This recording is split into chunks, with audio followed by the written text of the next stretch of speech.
have control over your own website. There's a real risk in outsourcing of actually losing control of that site. And a lot of people immediately get scared when they hear that. I can't manage a website, I can't create a website, I can't program a website. You can. And if you start off at a blog level using WordPress, you'll see how easy it is to use that system. And most content management systems work along the same line. With most good content management systems, if you can write a Word document, you can update a web page, because they use very similar toolbars and structures. To put the text in, to make them bold, to make them italic, and then they just have extra icons to put photos on the page, to make something a link, and you can very easily learn how to do that. Most of them use what's called a WYG system. All that means is what you see is what you get, which means that you can create the page to your content management system, see how it is, and then upload it, and your page is created. That's an example of one. So it's a very similar toolbar to a Word document, just with those extra buttons for uploading photos, putting in links. Now, another big problem we find in a lot of emerging markets is who's going to manage that website in the company. And it's amazing how many people will put their IT guy, or the guy that handles their networks and their emails, in charge of running the websites. And we always ask these people, if you're running a business, you've got a hotel, you've got a tour company, you've got whatever business, if somebody walked in off the street, was to walk in and said, I'd like to stay here, or I'd like to do a tour with you, would you ever dream of sending them to talk to the guy who runs your email or your networks in the back of the office? You never would. But they're willing to put these guys in charge of their 24-hour-a-day, 7-day-a-week presence online and deal with their customers. Big mistake. These are not marketing or PR people.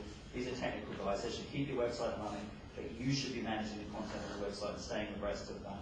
And if you've got a big organization, you've got a lot of staff, allocate them responsibilities of updating that system as well. And you can, with good CMSs, you can have an editorial function where you are the overall editor of the content management system, that you can allocate. This person will be responsible for these pages, this one for this one. They will have the ability to log in and update those pages. It will come to you to approve, and then you can upload it. So your whole organization can be managed and running the website. The other great thing about having the system is that everyone in the company knows how to use it. Companies that have the one web guy always face the same problem. What happens when the web guy quits, or the web guy gets fired, or the web guy gets run over by a bus? The whole website goes with that guy under the bus. But if everybody in the company knows how to do it, everybody will have responsibility for it. I think we've talked enough about content, how important content is, where you can get it from, the fact that you need to integrate that user-generated content, as Michael said this morning, have your customers writing your website for you, and manage that through your content management system. Embed that content that you're getting from those outside sources, engage your videos. Make sure you're drawing content from as many places as possible, from yourself, from your users, from trade partners as well. And always make sure it's updated and up to the minute, because content really is credibility. Sometimes you get outsourced your content, that's fine. As I said, you gather it from the trade partners, get it from media stories that are out there about you, syndicated content for RSS feeds, content from your clients. But make sure that you really know your product as well. If you're updating the website, make sure you're very aware of your product so that you don't make errors. Because nothing will kill your credibility more than having incorrect information about your own product on your own website. Let's look at some examples of mistakes that people make. This is a great example from, I think, one of the worst destination websites in the world, which came from the Philippines. They've actually got rid of it now, maybe just because of how many presentations they made using it as a bad example. There's so many things wrong with this website, but this is my favorite one. In fact, this is what happens when you get a computer programmer to design a consumer website for you. So this is the people that wanted to visit the Philippines. So they said when you go to the Philippines, you can visit region 1, region 2, region 3, region 4, region 5, and you select the one and it will open for you. How do I know the difference between region 1, region 2, region 3? I have no way of knowing. So give them the area names, but also give them a way to know a little bit about that area very quickly. Because even if you were to write, Beirut, Tripoli, different areas of Lebanon, somebody who's never been to Lebanon doesn't know the difference between those places. So maybe when you mouse over them, you show some photos, or you have some images so they get some sense of the place. Some people say, oh, they should have made this an interactive map. So you click here to go there, and here you go there. Nice idea, and it's graphically cool, but that's also a mistake. People don't know the geography of your country. I don't know the difference between that part of the Philippines and that part. So I don't expect them to know that. So structure your content properly and don't get a computer programmer to do it. Make it an experience for them, help them and guide them through the website as they go, give them easy to understand options, let them change their mind as they go. If they go into one section and realise this is not an area I might want to visit, let them see on the same page the other areas of the country still in a menu, so they can change their mind and go to that one. Don't make them go back to the start again and start afresh. Educate them through those options as they go. If they say, okay, well, I can do this sort of activity in Beirut, tell them that you're also aware that you can also do these activities over there, or you can do the same activity in these other areas. So teach them about the country as they go through the site. And always let them ask for help. Give them a contact us button for inquiries on every page.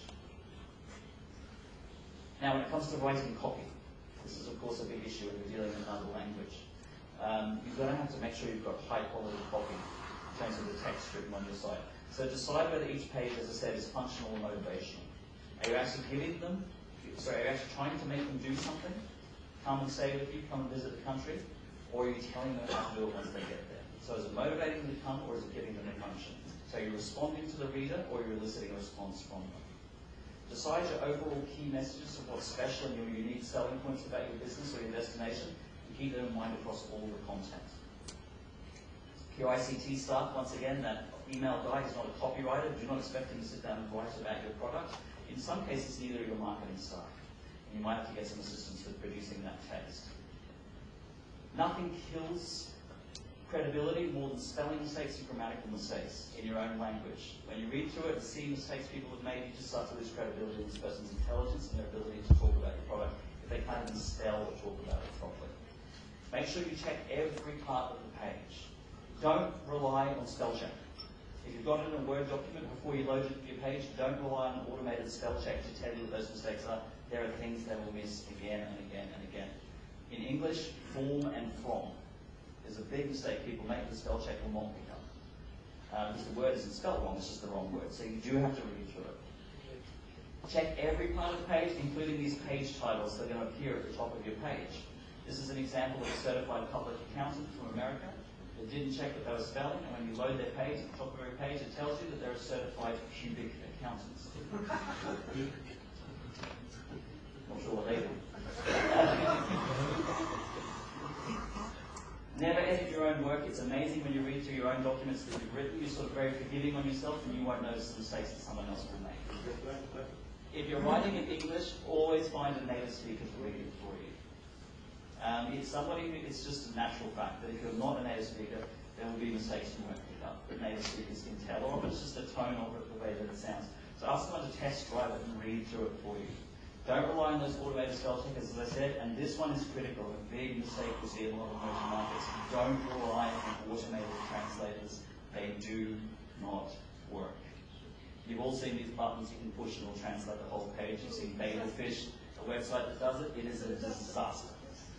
It takes every word and translates it to its equivalent out of order. And if you think about that in Arabic, the word orders, Swahili that we use in East Africa, or French, any language, the word orders are often very different in English, but it will pile them into the wrong order and create awful, awful text. Now, a big part of your credibility is the accuracy of your information, as I said. Back to our friends in the Philippines. This is their section on Filipino wildlife. They seem to have gotten some giraffes from us in Africa, apparently in the Philippines, that we didn't know they had. Lord knows why they have a picture of giraffes on there.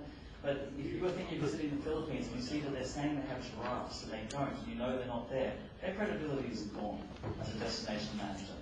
And the same thing relates to any business online. If people realize that you don't know your own product, you have no credibility.